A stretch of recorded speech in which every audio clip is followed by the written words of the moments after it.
가족이란 무엇일까요? 혈육보다 진한 정일까요? 아니면 돈 앞에서는 한순간에 무너져버리는 허상일까요? 오늘 여러분께 들려드릴 이야기는 실제로 일어난 일입니다.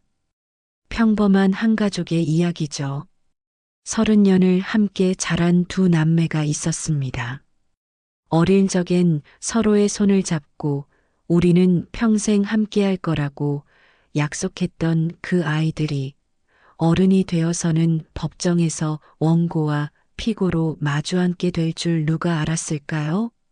부모님이 평생 정성으로 지어놓은 단 한 채의 집. 그 집이 두 남매에게는 가장 큰 시험이 되어버렸습니다.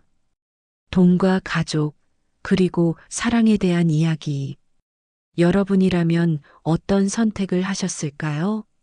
여러분도 혹시 이런 고민을 해보신 적 있으신가요?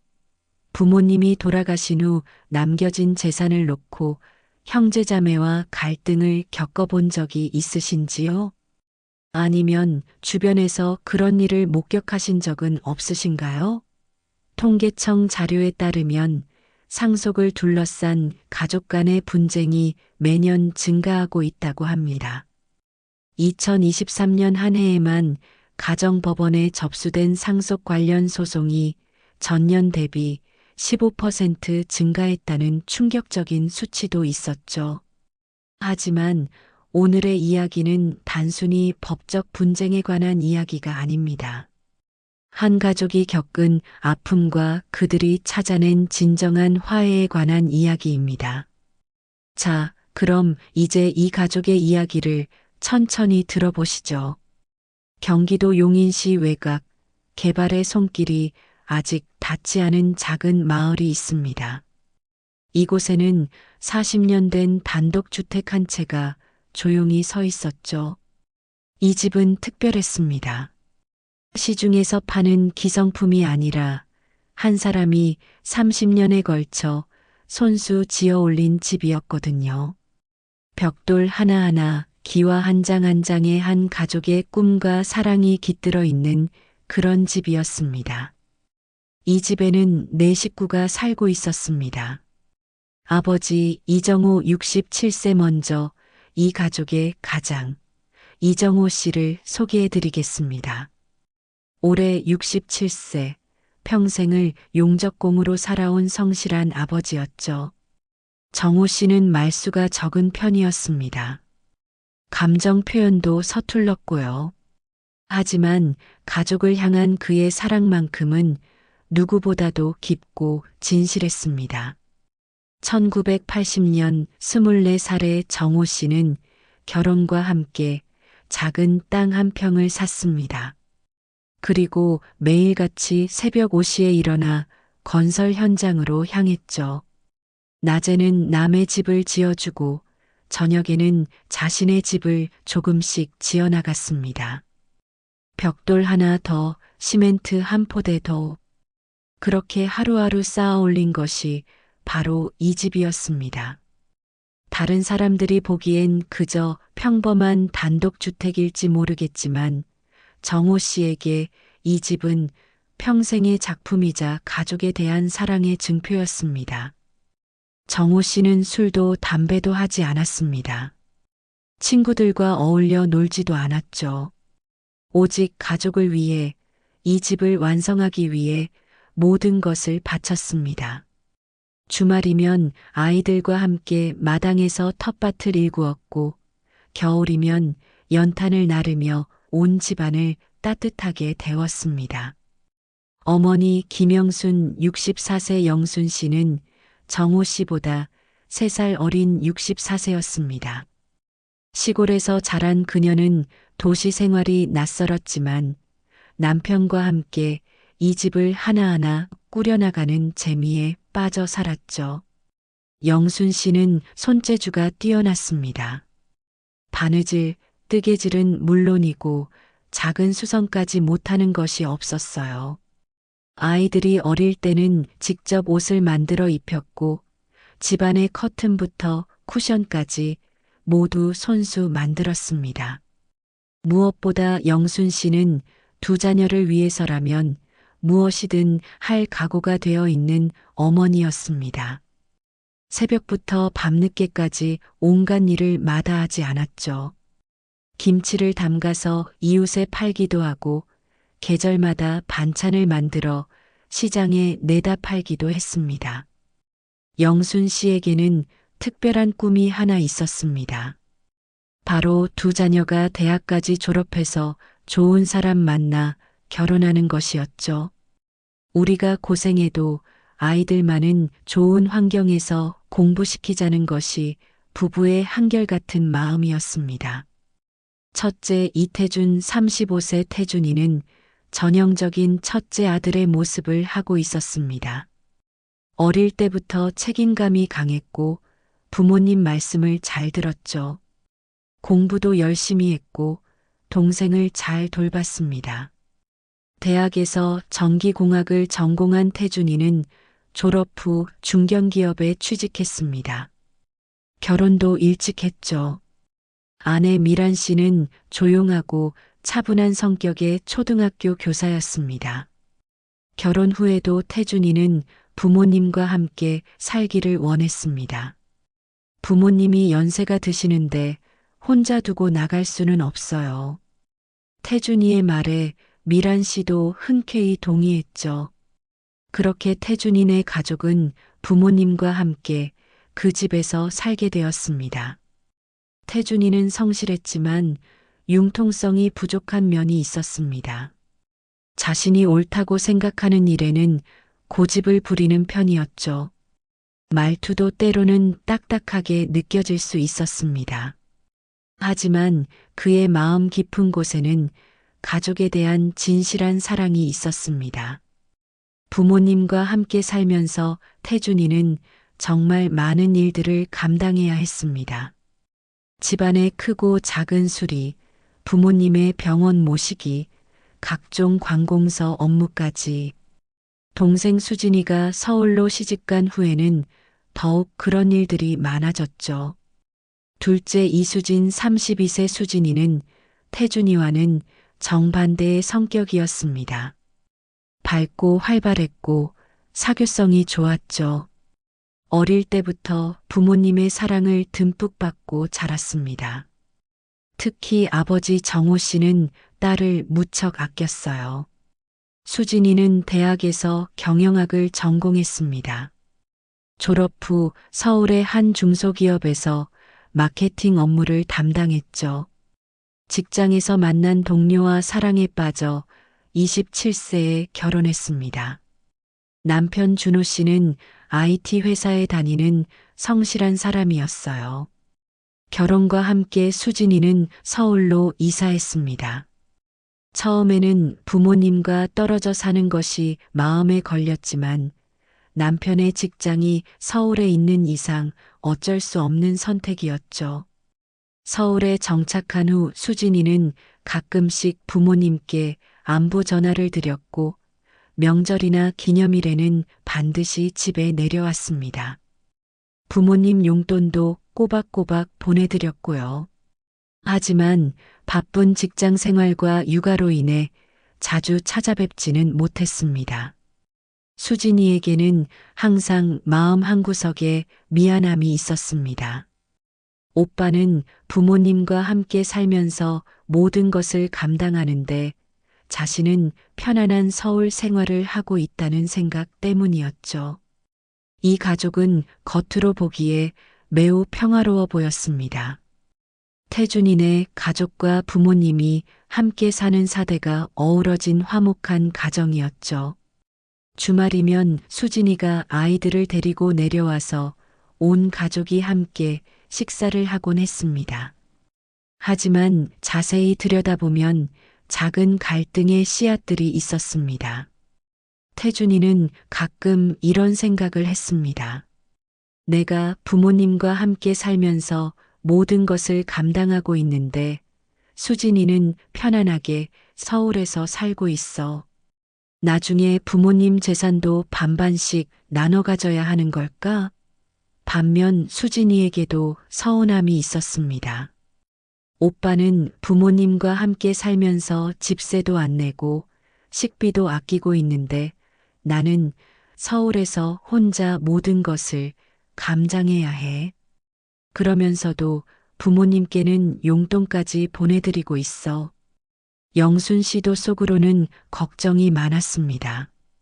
태준이가 우리와 함께 살면서 고생이 많은데 수진이는 자주 오지도 못하고 나중에 우리가 없어지면 이 집은 어떻게 해야 할까? 정호 씨 혼자만은 이런 고민들을 크게 하지 않는 것 같았습니다. 그저 가족들이 모두 건강하고 행복하게 사는 것만이 그의 바람이었죠. 작은 갈등들의 시작 2020년 추석, 온 가족이 모인 자리에서 작은 다툼이 있었습니다. 정호 씨가 갑자기 이런 말을 꺼냈죠. 요즘 집값이 많이 올랐다더라. 우리 집도 제법 값이 나갈 것 같은데.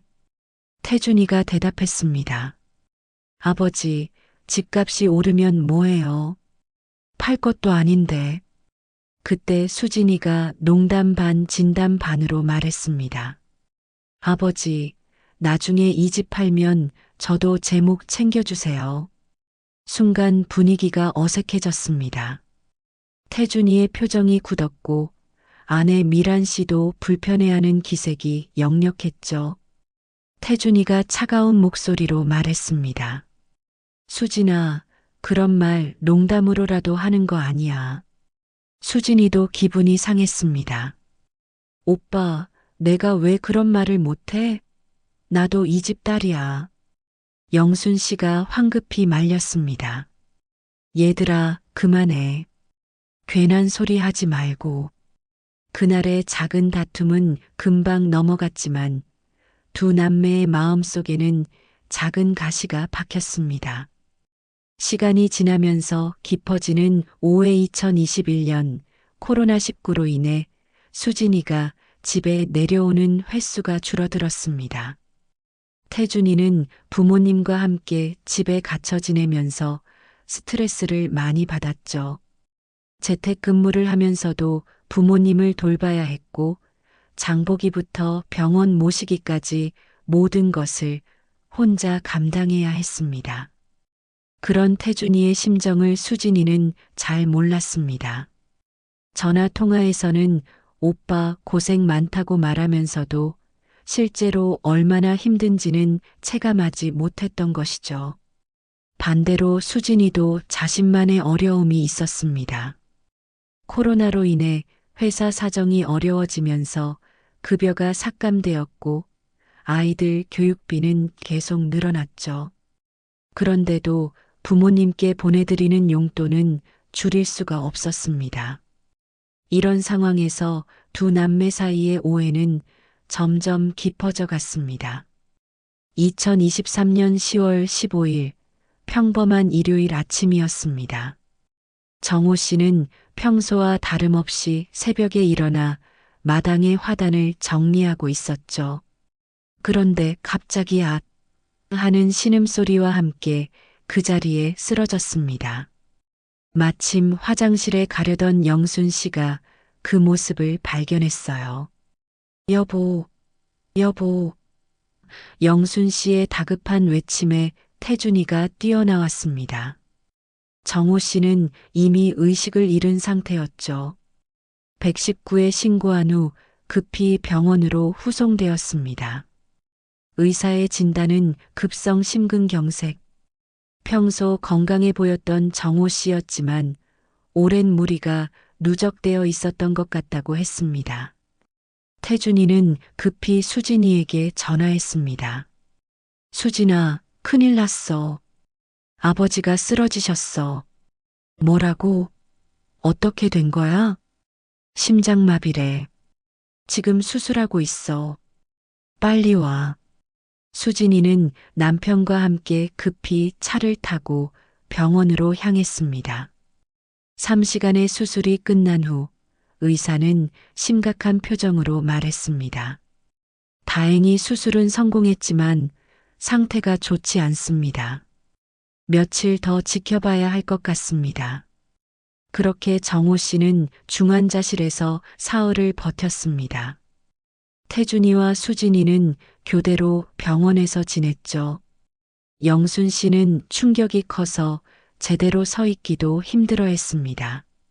10월 18일 새벽 4시 정호 씨는 가족들이 지켜보는 가운데 조용히 눈을 감았습니다.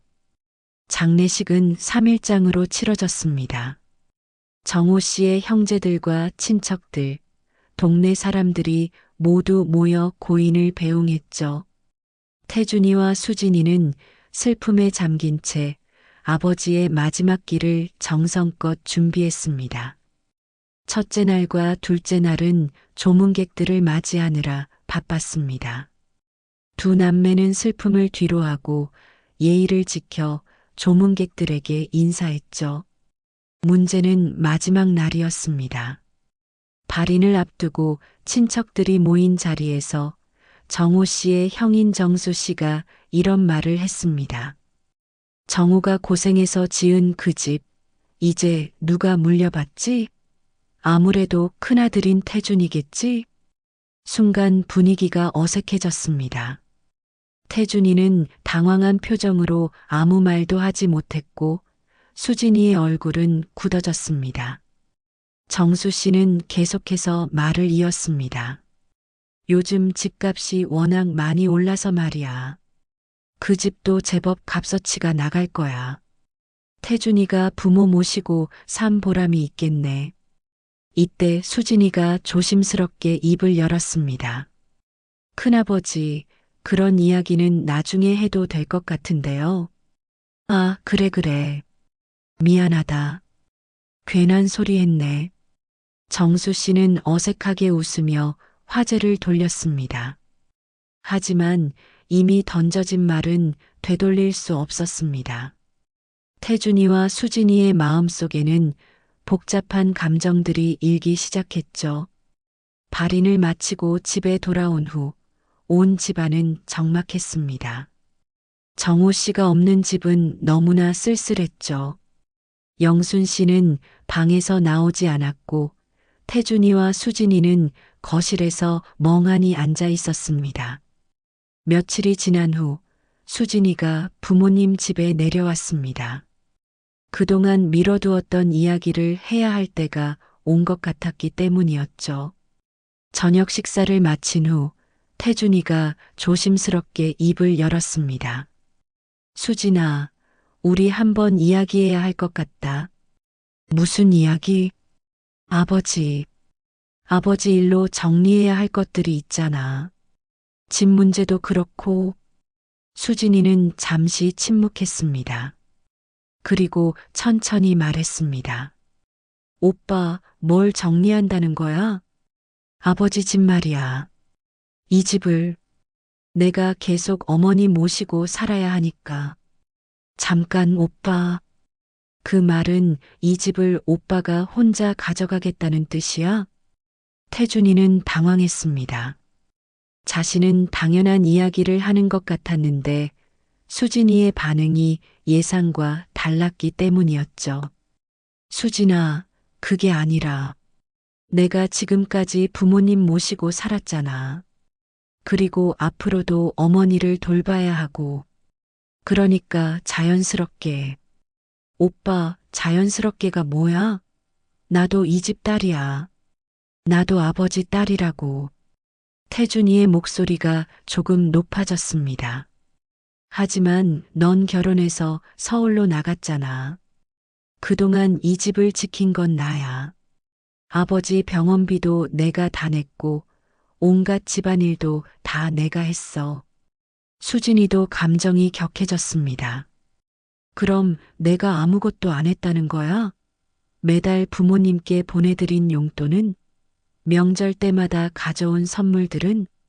오빠는 부모님과 같이 살면서 집세도 안 냈잖아. 그것도 다 이득이었던 거 아니야? 수진아, 지금 그런 식으로 따지자는 거야? 집세를 안 낸 게 이득이라고? 그럼 오빠 말대로 모든 걸 돈으로 따져보자는 거야? 그럼 정말 계산해보자. 내가 지금까지 부모님께 얼마를 보내드렸는지. 대화는 점점 격해졌고 결국 둘 다 감정이 상한 채로 헤어졌습니다. 수진이는 그날 밤 서울로 올라가면서 눈물을 흘렸습니다. 영순 씨는 두 자녀의 갈등을 보며 가슴이 찢어질 것 같았습니다. 남편을 잃은 슬픔도 채 가라앉지 않았는데 이제는 아이들이 서로 다투고 있었죠. 며칠 후 영순 씨는 태준이를 불러 조심스럽게 말했습니다. 태준아, 수진이한테 미안하다고 해라. 어머니, 제가 뭘 잘못했다고 그래요? 당연한 이야기를 한 건데. 당연한 게 어디 있어? 수진이도 내 동생이야. 그리고 아버지 딸이기도 하고. 그렇지만 어머니, 현실적으로 생각해 보세요. 제가 어머니 모시고 살아야 하잖아요. 수진이는 서울에서 자기 생활하고 있고, 영순 씨는 한숨을 깊게 쉬었습니다. 그래도 너희 아버지가 평생 공들인 집인데, 그 집 때문에 너희가 싸우는 걸 보면 마음이 너무 아프다. 한편 수진이도 서울에서 남편과 이 문제에 대해 이야기했습니다. 여보, 내가 너무 욕심을 부리는 걸까? 남편 준호 씨가 대답했습니다. 그건 아닌 것 같은데. 법적으로도 당신이 상속받을 권리가 있는 거잖아. 하지만 오빠 말도 일리가 있어. 실제로 오빠가 부모님 모시고 산 것도 사실이고. 하지만 당신도 나름대로 부모님께 효도했잖아. 그리고 이건 효도의 문제가 아니라 권리의 문제야. 수진이는 더욱 혼란스러워졌습니다. 한 달이 지나도 두 남매의 갈등은 해결되지 않았습니다. 태준이는 자신이 당연히 집을 상속받아야 한다고 생각했고, 수진이는 자신도 동등한 권리가 있다고 주장했습니다. 상황이 더욱 복잡해진 것은 주변 사람들의 개입 때문이었습니다. 친척들은 각자 다른 의견을 내놓았죠. 정호 씨의 형인 정수 씨는 태준이 편을 들었습니다. 태준아, 내가 부모 모시고 살았으니까 당연히 내 거야. 수진이는 이미 시집간 몸인데 뭔 소리야? 반면 영순 씨의 언니인 영자 씨는 수진이를 지지했습니다. 영순아, 요즘 세상이 어떤 세상인데 아들이라고 다 가져가고 딸은 시집 갔다고 아무것도 못 받는 게 어디 있어? 이런 주변의 말들이 두 남매의 갈등을 더욱 막에 솟구체질했습니다. 태준이는 점점 더 자신의 주장이 정당하다고 확신하게 되었고, 수진이도 자신의 권리를 포기할 수 없다고 생각하게 되었죠. 2023년 12월 태준이는 변호사 사무실을 찾아갔습니다. 상속에 대한 정확한 법적 조언을 듣고 싶었기 때문이었죠. 변호사는 이렇게 설명했습니다. 민법상으로는 배우자와 자녀가 동순위 상속인입니다. 따라서 어머니가 50%, 아들과 딸이 각각 25%씩 상속받는 것이 원칙이죠. 그런데 변호사님, 제가 부모님을 모시고 살았는데도 그런가요? 그것은 기여분이라는 개념으로 인정받을 수 있습니다. 하지만 이를 인정받으려면 법원의 판단이 필요하고 그 과정에서 분쟁이 생길 수 있습니다. 태준이는 고민에 빠졌습니다. 법적으로도 단순하지 않은 문제였던 것이죠. 한편 수진이도 인터넷을 통해 상속법에 대해 알아보고 있었습니다. 그리고 자신에게도 분명한 권리가 있다는 것을 확인했죠.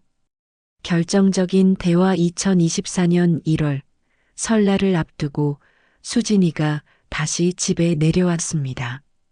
이번에는 확실히 정리하자는 마음이었습니다. 오빠, 우리 더 이상 미루지 말고 이야기해요. 그래, 나도 그런 생각이었어. 오빠 마음은 알겠어. 하지만 나도 포기할 수 없어요. 이건 돈의 문제가 아니라 아버지의 딸로서 당연한 권리의 문제라고 생각해요. 태준이의 목소리가 차가워졌습니다.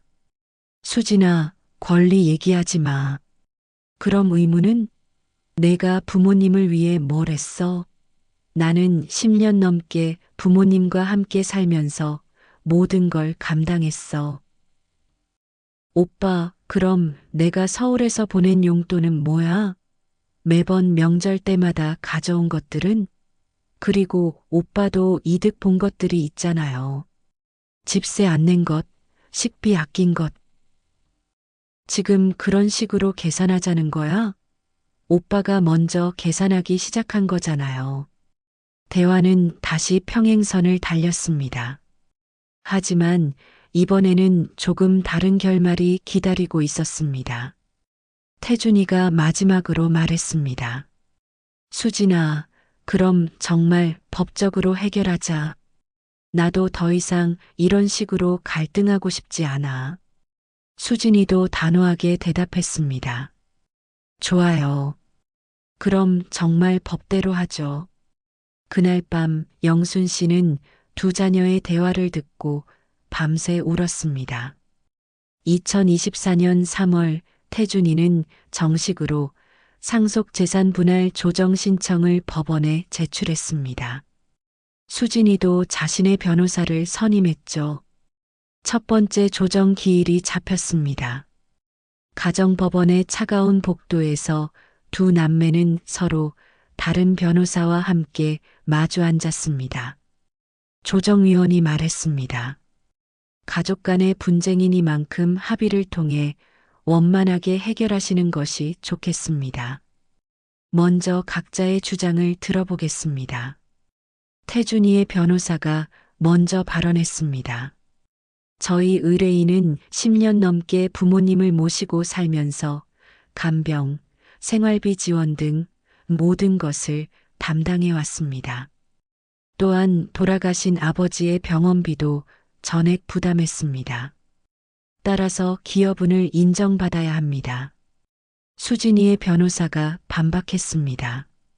저희 의뢰인도 지속적으로 부모님께 용돈을 보내드렸고 명절이나 기념일에는 항상 선물을 준비했습니다. 무엇보다 상속은 법정 지분대로 이루어져야 하는 것이 원칙입니다. 조정은 순조롭게 진행되지 않았습니다. 양쪽 모두 자신의 주장을 굽히지 않았기 때문이었죠. 감정평가와 현실인식법원은 해당 부동산에 대한 감정평가를 실시했습니다. 그 결과 집의 시세는 약 5억 원으로 나왔습니다. 생각보다 높은 금액이었죠. 이 결과를 듣고 두 남매 모두 복잡한 심경이 되었습니다. 태준이는 이 정도 돈이면 싸울 만하다고 생각했고 수진이는 내가 포기하기엔 너무 큰 금액이다라고 생각했습니다. 하지만 동시에 두 사람 모두 마음 한구석에서는 정말 이 일로 우리가 이렇게까지 해야 하나라는 생각도 들었습니다. 어머니의 절망 영순 씨는 두 자녀가 법정에서 다투는 모습을 보며 절망감을 느꼈습니다. 남편이 평생 정성으로 지은 집이 두 자녀 사이의 갈등의 원인이 되고 있었죠. 어느 날 영순 씨는 태준이에게 말했습니다. 태준아, 그냥 그 집 팔자. 나는 작은 집에서라도 혼자 살 수 있어. 어머니, 왜 그런 말씀을 하세요? 아버지가 평생 공들인 집인데. 공들인 집이 뭐 소용 있어? 너희가 그 집 때문에 싸우는데. 태준이는 어머니의 말에 가슴이 아팠지만 이미 시작된 법정 다툼을 중단하기는 어려워 보였습니다.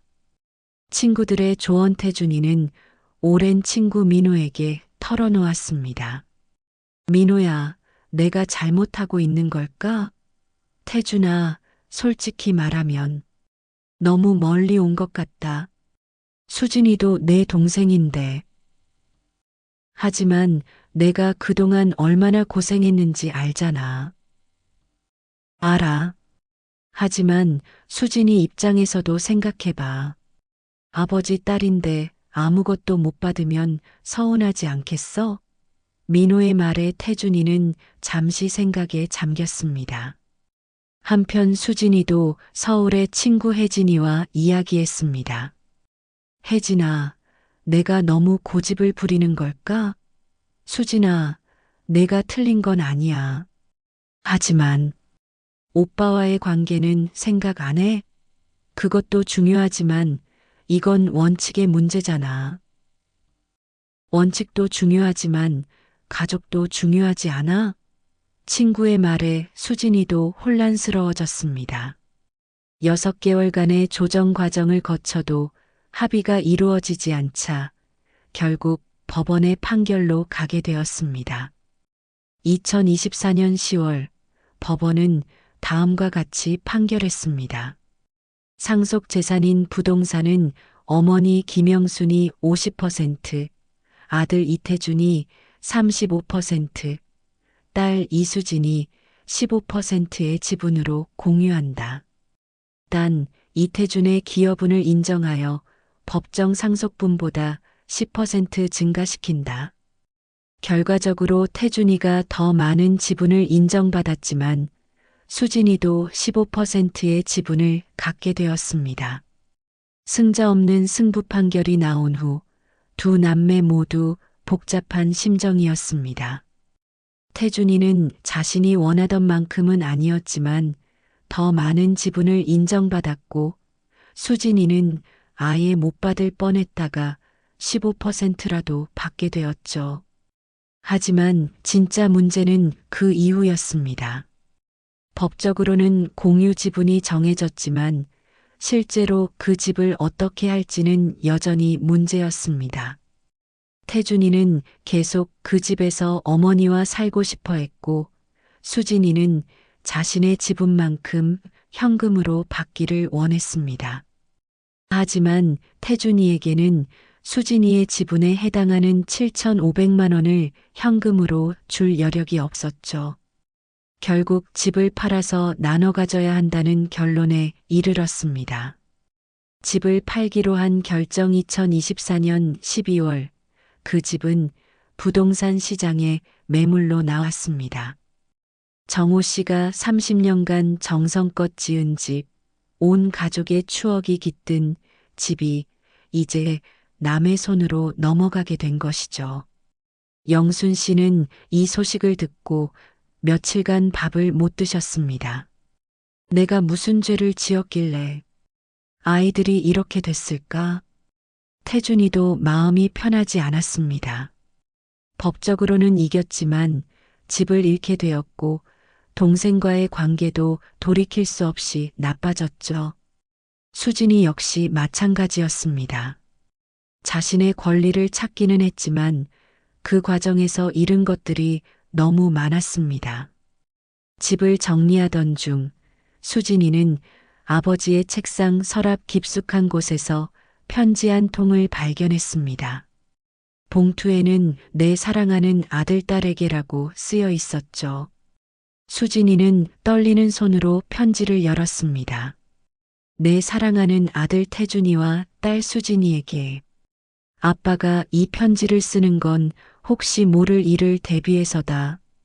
언제 어떤 일이 생길지 모르니까 말이야. 아빠는 평생을 너희 둘만 바라보고 살았다. 태준이는 든든하고 책임감 있고 수진이는 밝고 예쁘고 둘 다 아빠의 자랑이었어. 이 집은 아빠가 24살부터 30년 동안 벽돌 하나하나 쌓으며 지었단다.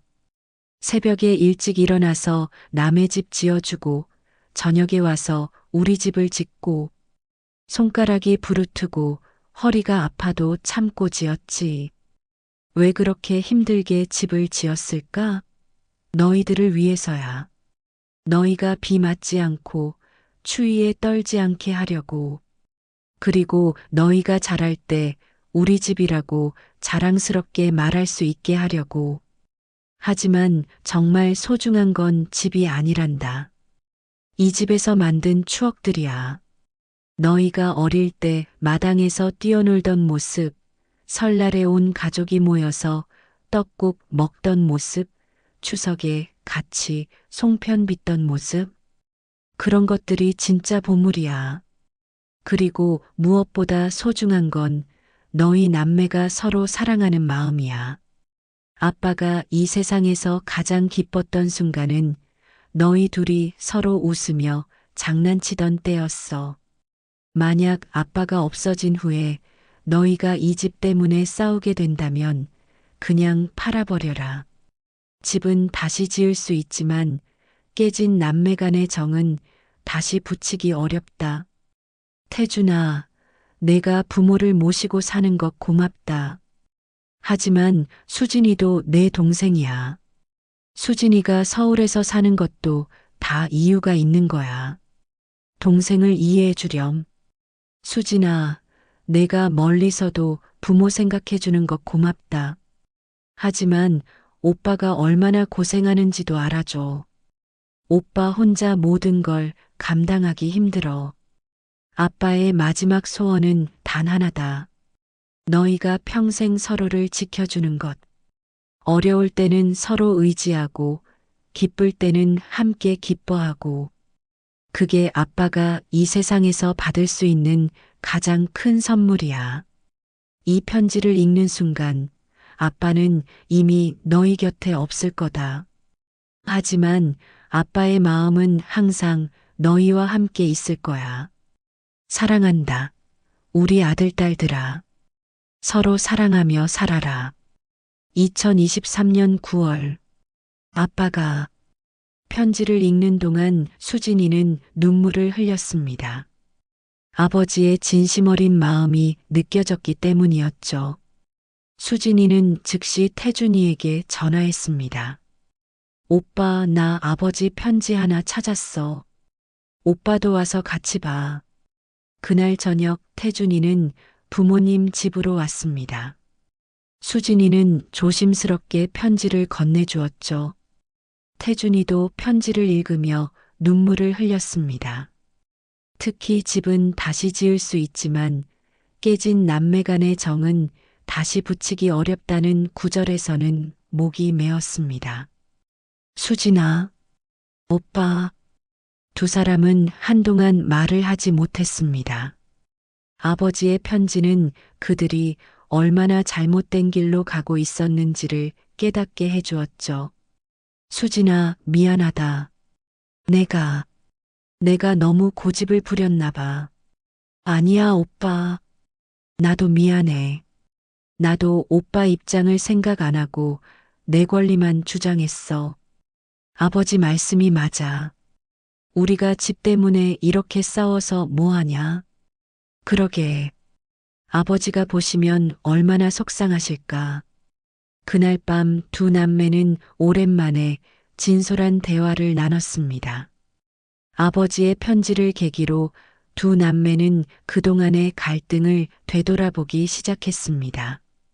태준이가 먼저 자신의 마음을 털어놓았습니다. 수진아, 솔직히 말하면 나도 힘들었어.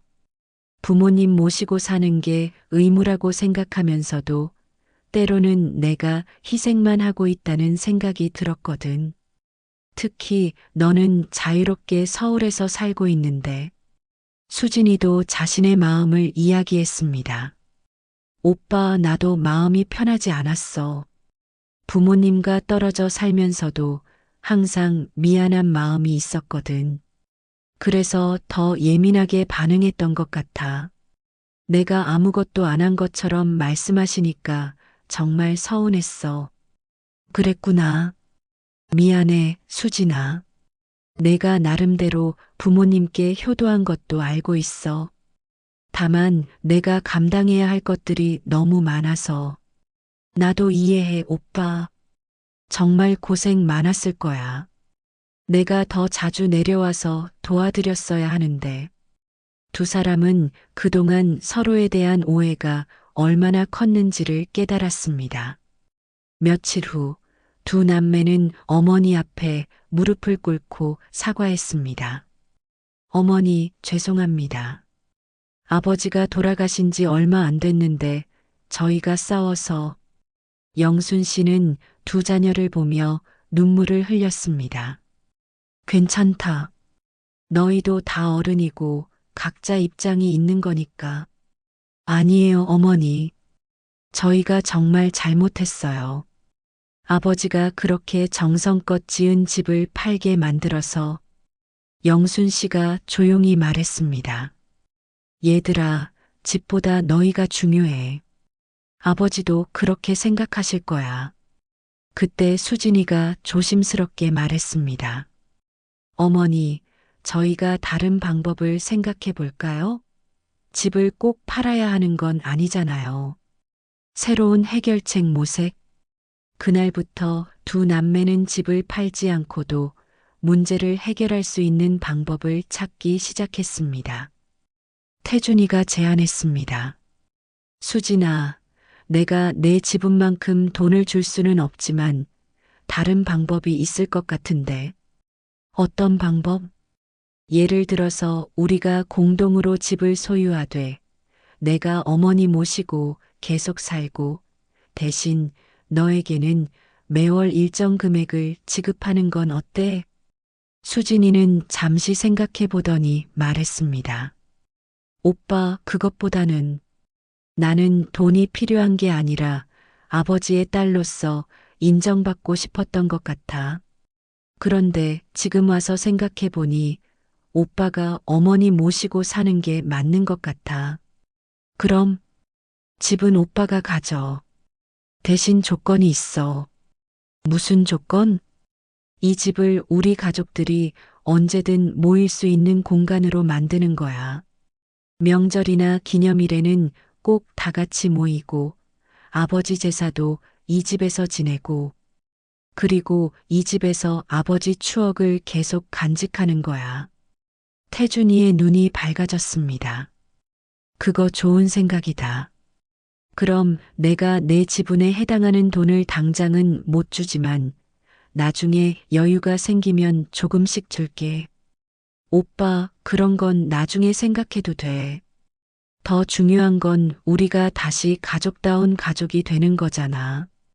2024년 10월 18일 정호 씨의 일주기가 되었습니다. 1년 전 이맘때 두 남매는 아버지의 임종을 지켜봤고 그 후 1년간 서로 다투며 힘든 시간을 보냈죠. 하지만 이번 일주기는 달랐습니다. 두 남매는 함께 정성껏 제사 준비를 했고 온 가족이 모여 아버지를 추모했습니다. 제사상 앞에서 태준이가 말했습니다. 아버지, 1년 동안 저희가 너무 못났습니다. 아버지가 평생 사랑으로 지은 집 때문에 싸웠습니다. 이제야 아버지 뜻을 이해했습니다. 수진이도 이어서 말했습니다. 아버지, 수진이가 정말 부끄럽습니다. 오빠와 싸우면서 아버지 마음을 아프게 해드렸어요. 이제는 정말 화해했으니까 걱정하지 마세요. 영순 씨도 눈물을 흘리며 말했습니다. 여보, 우리 아이들이 이제 진짜 화해했어요. 이제 마음 편히 쉬세요. 일주기 이후 집은 다시 예전의 따뜻함을 되찾았습니다. 태준이는 법적 절차를 통해 집의 소유권을 완전히 갖게 되었지만 수진이의 제안대로 이 집을 가족들의 만남의 장소로 만들었죠. 매달 첫째 주 일요일에는 온 가족이 모여 식사를 했습니다. 수진이의 아이들도 할머니 댁에 오는 것을 좋아했고 태준이의 아들도 이모와 친해졌습니다. 집 안 곳곳에는 정호 씨의 흔적들이 고스란히 보존되어 있었습니다. 그가 손수 만든 책장, 직접 심은 나무들, 정성껏 가꾼 화단까지 모든 것이 아버지의 사랑을 증언하고 있었죠. 서울로 돌아간 수진이는 남편에게 말했습니다. 여보, 다행히 우리 가족이 다시 하나가 됐어. 정말 다행이야. 그런데 넌 후회 안 해?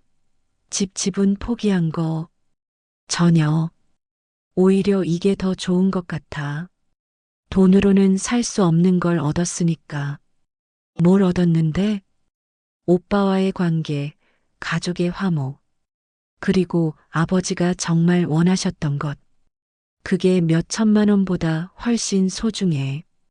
준호 씨도 아내의 변화를 보며 감동했습니다. 태준이도 많은 것을 깨달았습니다. 혼자 모든 것을 감당해야 한다는 부담감에서 벗어나 가족들과 함께 나눌 수 있게 되었죠. 어느 날 아내 미란 씨에게 말했습니다. 여보, 내가 그동안 너무 고집스럽게 살았나 봐. 왜 그런 소리를 해? 수진이 입장에서 생각해 보니까 나도 이해가 되더라고.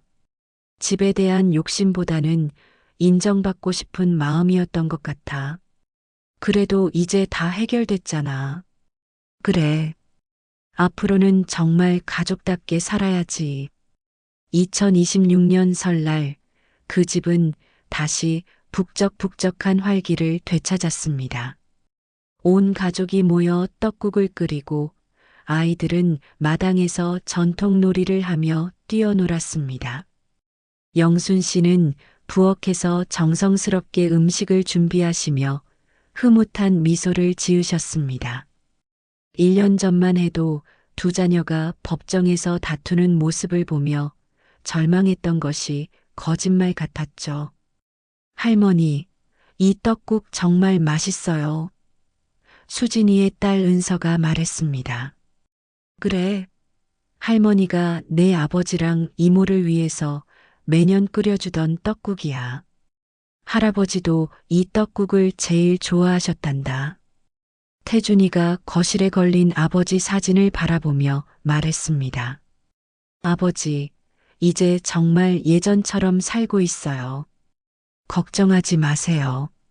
수진이도 오빠 옆에 앉으며 말했습니다. 오빠 고마워.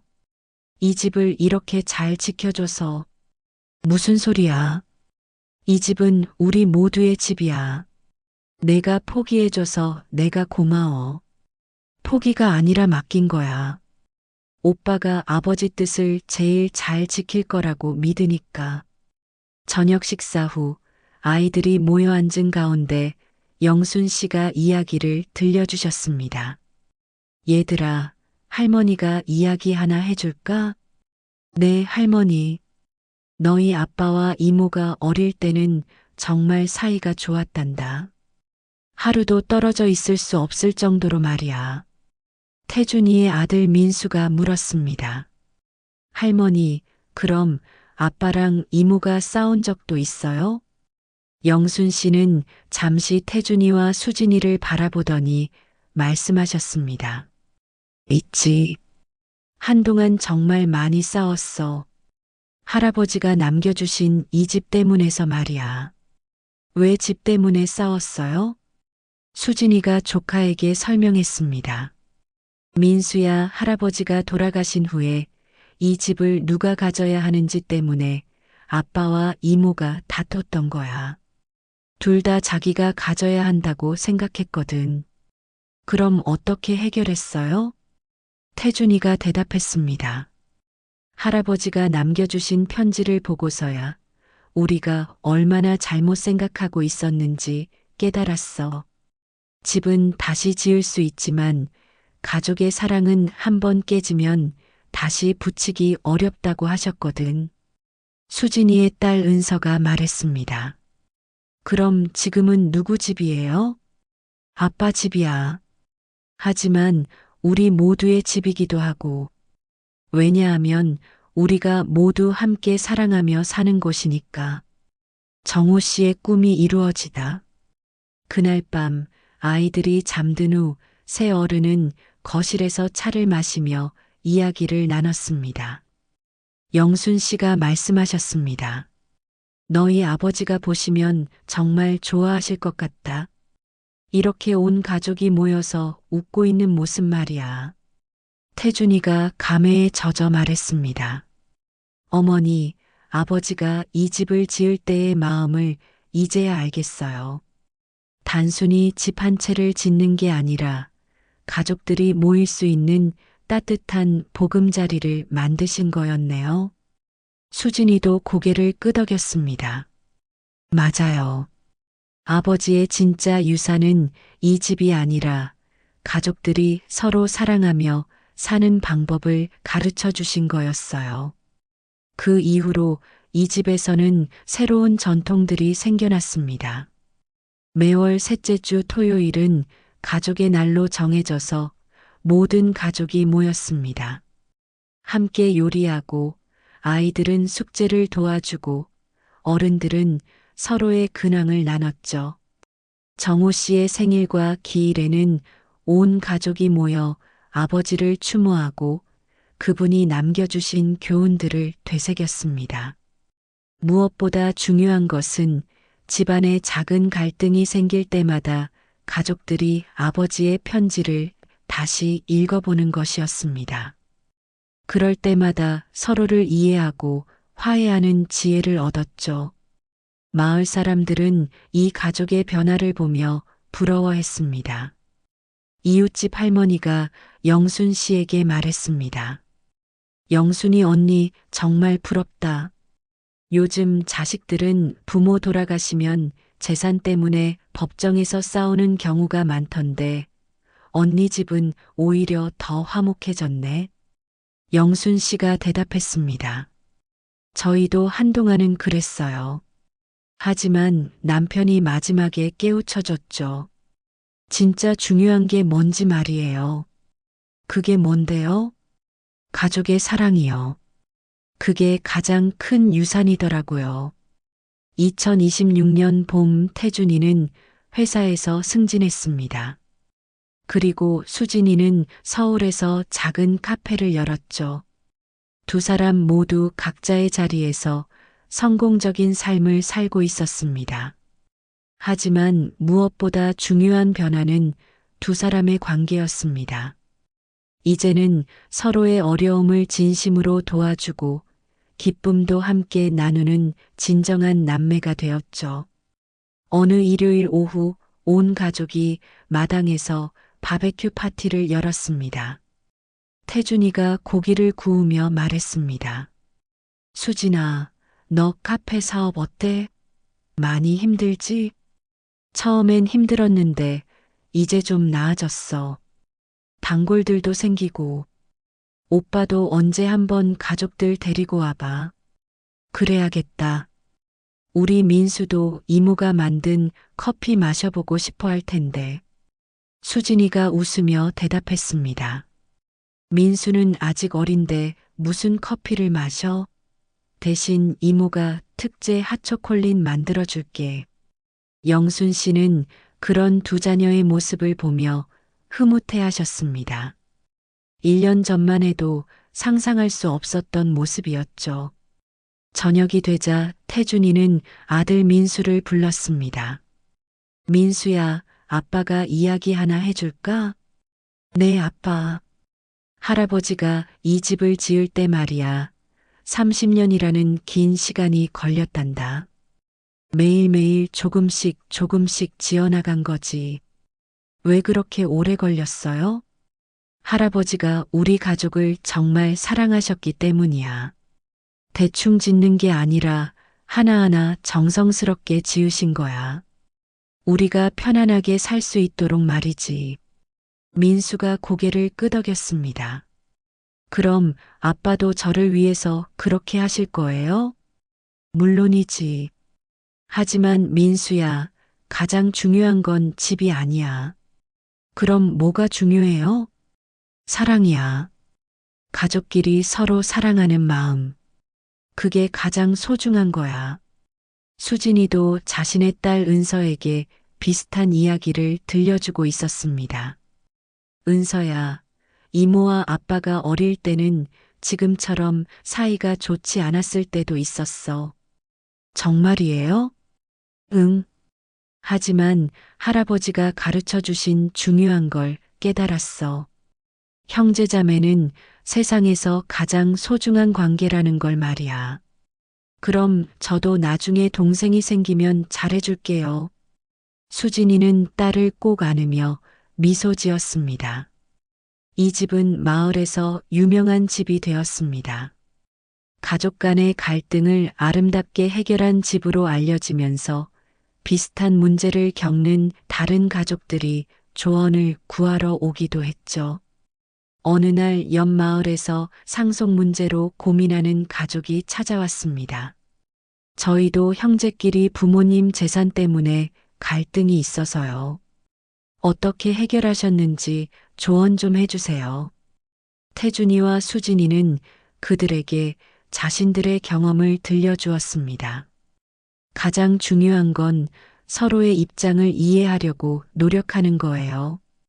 그리고 무엇이 정말 소중한지 생각해 보세요. 돈도 물론 중요하지만 그것 때문에 가족을 잃으면 안 되는 거죠. 그 가족은 감동받아 눈물을 흘리며 돌아갔습니다. 이 이야기를 통해 우리가 배울 수 있는 가장 큰 교훈은 무엇일까요? 바로 진정한 유산의 의미입니다. 정호 씨가 30년간 정성껏 지은 집도 물론 소중한 유산이었지만 더 중요한 유산은 가족들에게 남겨준 사랑과 화합의 정신이었습니다. 돈이나 부동산은 시간이 지나면 가치가 변할 수 있지만 가족 간의 사랑과 믿음은 영원히 이어져 내려갑니다. 정호 씨의 편지에서도 확인할 수 있듯이 그가 진짜 바랐던 것은 자녀들이 서로 사랑하며 사는 것이었죠. 태준이와 수진이의 갈등 해결 과정에서도 중요한 교훈을 얻을 수 있습니다. 첫째, 서로의 입장을 이해하려는 노력이 필요합니다. 태준이는 수진이가 서울에서 겪는 어려움을, 수진이는 태준이가 부모님을 모시며 감당해야 하는 부담을 이해하게 되었죠. 둘째, 감정적으로 대응하기보다는 시간을 두고 차분히 생각해 보는 것이 중요합니다. 아버지의 편지를 발견한 것도 우연이었지만 그 편지를 계기로 두 사람이 냉정하게 상황을 돌아볼 수 있었습니다. 셋째, 무엇이 진짜 중요한지에 대한 가치관의 정립이 필요합니다. 돈이냐 가족이냐의 선택에서 두 사람은 결국 가족을 택했습니다. 이 이야기는 현대 사회의 여러 문제들을 반영하고 있습니다. 고령화 사회에서 부모 부양의 문제, 핵가족화로 인한 가족관계의 소원함, 경제적 어려움으로 인한 가족 갈등 등이 그것입니다. 통계청 자료에 따르면 상속을 둘러싼 가족 분쟁이 매년 증가하고 있습니다. 하지만 이런 분쟁의 근본 원인은 단순히 돈 문제가 아니라 서로에 대한 이해, 부족과 소통의 단절에 있는 경우가 많습니다. 이 가족의 이야기는 그런 문제들을 어떻게 해결할 수 있는지에 대한 하나의 모범 사례가 될 수 있을 것입니다. 이 이야기는 부모님들에게도 중요한 메시지를 전달합니다. 재산을 남겨주는 것도 중요하지만 더 중요한 것은 자녀들에게 올바른 가치관을 심어주는 것입니다. 정호 씨의 편지가 그 좋은 예이죠. 평소에 자녀들과 충분히 소통하고 자신의 마음을 전달하는 것이 중요합니다. 그리고 가능하다면 생전의 재산 분할에 대한 자신의 뜻을 명확히 해두는 것도 필요할 것입니다. 자녀들에게는 이런 메시지를 전달하고 싶습니다. 부모님의 재산을 상속받는 것도 중요하지만 그보다 더 중요한 것은 형제자매 간의 관계를 지켜가는 것입니다. 돈은 다시 벌 수 있지만 한번 깨진 가족 관계는 회복하기 어렵기 때문입니다. 그리고 상속을 권리의 관점에서만 보지 말고 부모님의 사랑의 결실이라는 관점에서 봐주시기 바랍니다. 그런 마음가짐으로 접근하면 갈등도 줄어들고 더 지혜로운 해결책을 찾을 수 있을 것입니다. 2026년 가을, 정호 씨의 3주기를 맞아온 가족이 다시 모였습니다. 제사를 지낸 후 태준이와 수진이는 아버지 묘소를 찾았습니다. 아버지, 저희가 이제 정말 철이 들었어요. 아버지가 우리에게 주시고 싶어 했던 진짜 선물이 무엇인지 알겠어요. 수진이도 묘비 앞에서 말했습니다. 아버지, 이제는 정말 가족답게 살고 있어요. 아이들도 서로 사이좋게 지내고 있고요. 아버지가 꿈꾸셨던 모습이에요. 그들은 묘소에서 돌아오는 길에 마을을 한 바퀴 둘러보았습니다. 정호 씨가 평생 살았던 그 마을, 그가 사랑했던 그 동네였죠. 오빠, 아버지가 정말 이 마을을 사랑하셨구나. 그러게. 서울로 이사 가자는 제안도 여러 번 있었는데 끝까지 여기 살겠다고 하셨지. 이제 이유를 알 것 같아. 단순히 집 때문이 아니라 이웃들과의 정 때문이었던 것 같아. 태준이도 고개를 끄덕였습니다. 그래. 아버지는 돈보다 사람이 중요하다고 생각하셨던 것 같아. 아이들에게 이어지는 가르침. 저녁 식사 자리에서 영순 씨는 손자, 손녀들에게 말씀하셨습니다. 얘들아, 할머니가 한 가지 부탁할 게 있어. 뭐예요, 할머니?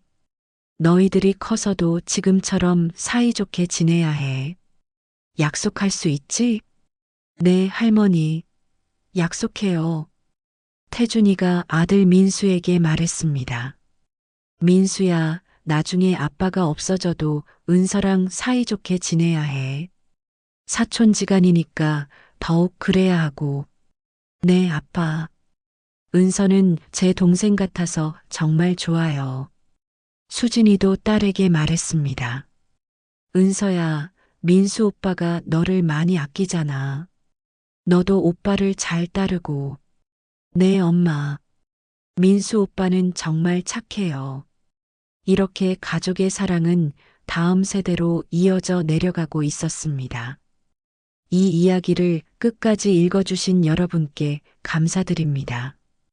혹시 지금 가족 간의 갈등을 겪고 계신 분이 있으시다면 이 이야기를 통해 작은 위로와 해답을 찾으셨기를 바랍니다. 가족이란 무엇일까요? 피로 맺어진 관계, 법적으로 정해진 의무? 아닙니다. 가족은 서로를 사랑하고 이해하려고 노력하는 사람들입니다. 그 사랑과 노력이 있다면 어떤 어려움도 극복할 수 있습니다. 돈은 중요합니다. 하지만 돈보다 더 중요한 것은 사람입니다. 특히 가족은 그 무엇과도 바꿀 수 없는 소중한 존재입니다. 만약 지금 부모님이 살아계시다면 오늘 안부 전화 한 통 드려보세요. 사랑해요. 고마워요. 건강하세요라는 간단한 말 한마디가 부모님께는 큰 힘이 될 것입니다. 그리고 형제자매가 있으시다면 작은 갈등이 있더라도 먼저 손 내밀어 보세요. 자존심보다는 가족의 화합이 더 소중합니다. 이 가족의 이야기는 해피엔딩으로 끝났습니다. 하지만 현실에서는 모든 가족 갈등이 이렇게 아름답게 해결되지는 않을 수도 있습니다. 중요한 것은 포기하지 않는 것입니다. 서로를 이해하려고 노력하고 대화의 끈을 놓지 않는 것입니다. 그리고 때로는 한 발 물러서는 것도 지혜입니다. 정호 씨의 편지처럼 무엇이 진짜 중요한지를 항상 생각해 보세요. 집은 다시 지을 수 있지만 깨진 가족의 정은 다시 붙이기 어렵습니다. 이 이야기의 주인공은 사실 태준이도 수진이도 아닙니다. 바로 정호 씨의 사랑입니다. 그의 30년간의 헌신, 그의 마지막 편지, 그리고 그가 가족들에게 남겨준 교훈이 이 모든 갈등을 해결한 진짜 주인공입니다. 사랑의 힘은 정말 위대합니다. 미움을 이기고 갈등을 해결하며 상처를 치유합니다. 정호 씨의 사랑이 그랬듯이 말입니다. 여러분도 가족들에게 그런 사랑을 보여주세요. 당장은 그 효과가 보이지 않을 수도 있습니다. 하지만 언젠가는 분명히 아름다운 결실을 맺을 것입니다. 이 영상이 여러분의 마음에 닿았다면 좋아요와 구독 부탁드립니다. 그리고 댓글로 여러분만의 가족 이야기도 들려주세요. 혹시 비슷한 갈등을 겪고 계신 분이 있으시다면 주변 분들과 이 영상을 공유해 보세요. 작은 도움이 될 수 있을 것입니다. 마지막으로 오늘 이 영상을 보신 후에는 가족들에게 따뜻한 말 한마디 건네보세요. 사랑해, 고마워, 미안해라는 간단한 말이 기적을 만들어낼지도 모릅니다.